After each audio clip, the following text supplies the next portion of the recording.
membership meeting. 22 persons showed up.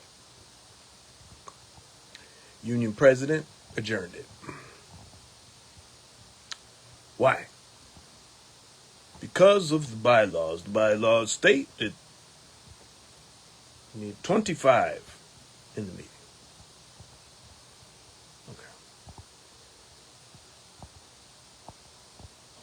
Our presidents follow probably 15 to 25% of the bylaws. The rest of them they go completely against. The only bylaws they follow to the letter is the bylaw to raise the dues and the bylaw about quorum. Ever since I've been a union member at the ATU, we've had the same issue. No quorum, everybody go home. Well, what you've done is you've effectively punished the people that did come.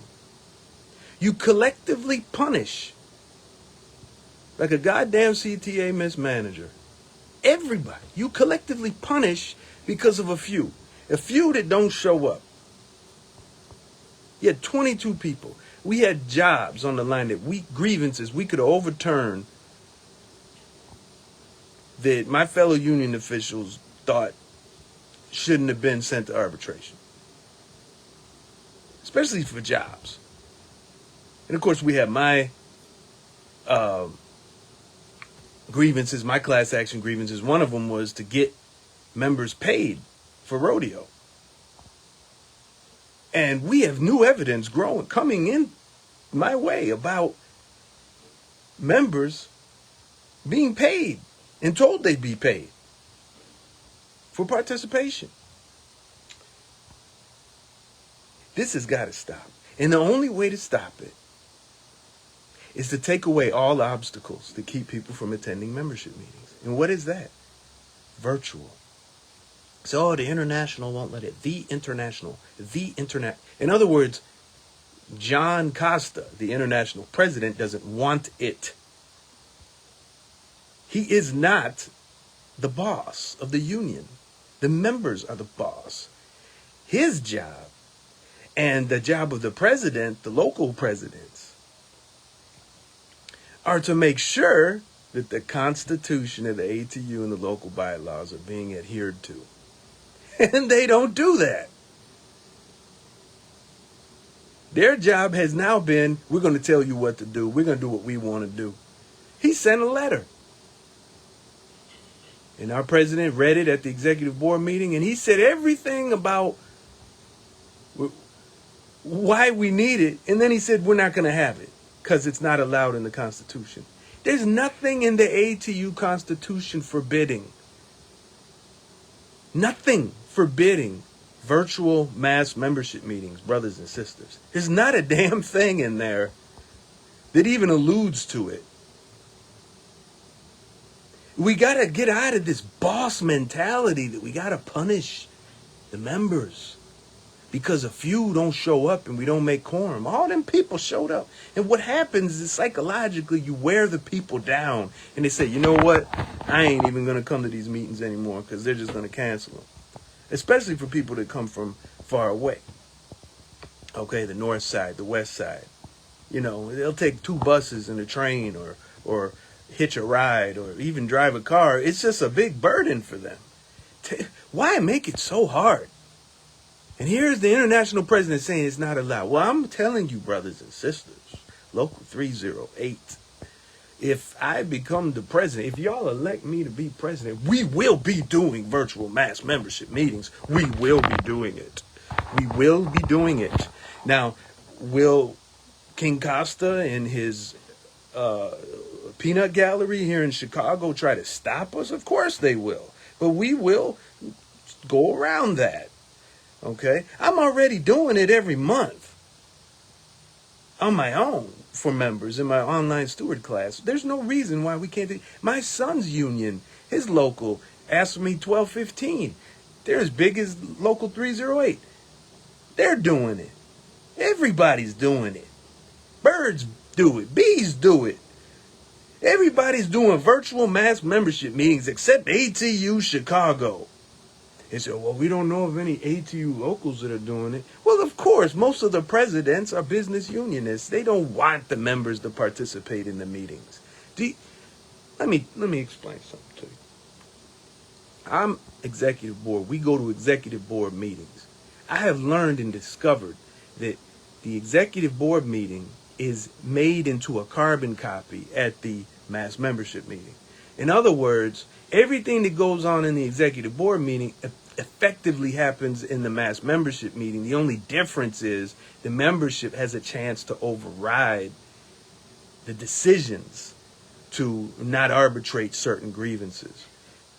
And we have the opportunity to do a lot more than that. And what happens is stuff like strike authorization motions and things like this, virtual mass membership meetings, bylaw changes, all this stuff comes up from the membership. So it is in the best interest of the corrupt business unionist regimes to discourage participation in the mass membership meeting, because that's where things can be overturned. So what they do is they force the membership through passive aggressive techniques. You're out of order.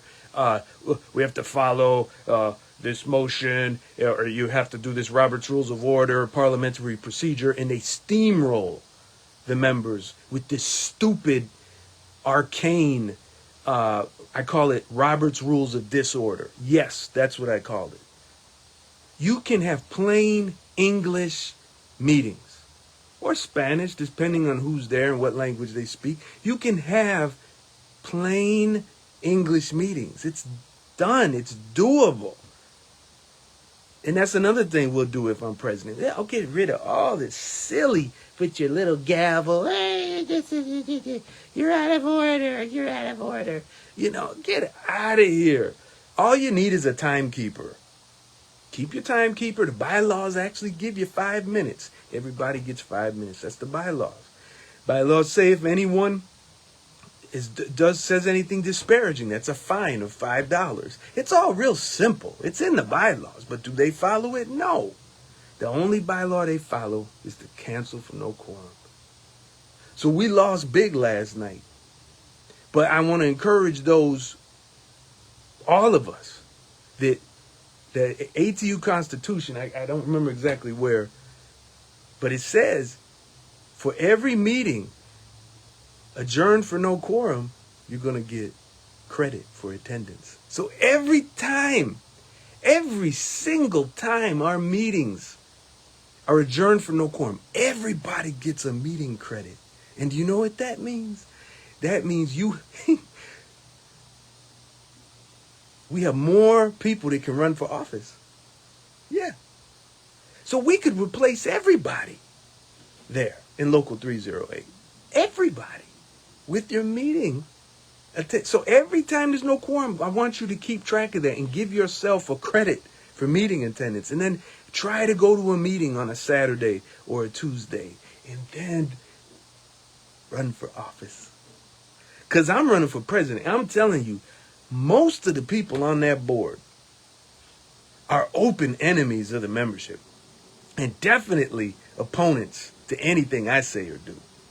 So it'd be a lot easier for us to liberate Local 308 from CTA control if we replace almost everybody there. All right. So I just want to just emphasize, you've got my word. You know, there's a lot of things that I want to do. I want to see us do. You know, I want to see 33% raises. I want full-time jobs for all, 2-person crews, all this stuff. So I don't know. I don't know if my connection's bad. I'm sitting there right by the wireless router too. This is crazy. Anyways, I want to emphasize that of all the things that we could do economically that I'd love to see for our benefits, our wages, our working conditions, I can't promise that we will do these things without the membership organizing and wanting to do it, okay? However, I can promise democratization of Local 308. I can promise virtual mass membership meetings. And that means I'm all in.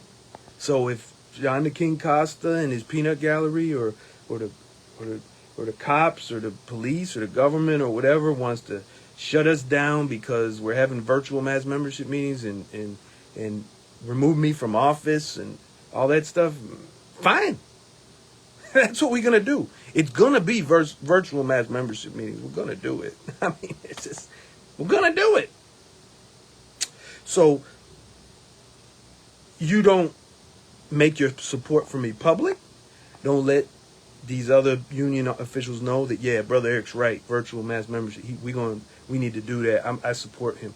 Shh, don't say nothing, because right now what they're doing is they are retaliating against members who support me. They are working with management. They're actually working with them to punish members, and they're threatening. We have a union official. I decided not to name this person again because I'm hoping this person will get their act together, but who literally threatened the members. I will not help you if you elect that man to be president. So, not usually most of these officials really don't help us. They help the CTA mismanagement. So, but I work with the members behind the scenes. So y'all keep calling me directly, emailing me, texting me. We're good. No one needs to know I'm helping you.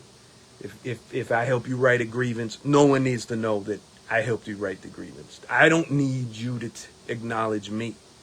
Okay? But when it's time for president, though, when it's time for the election in the third Tuesday of November 2026, that's when you show your support for the mission that I'm on, to liberate our union. Virtual mass membership meetings, we're going to do it. I don't care what anybody says.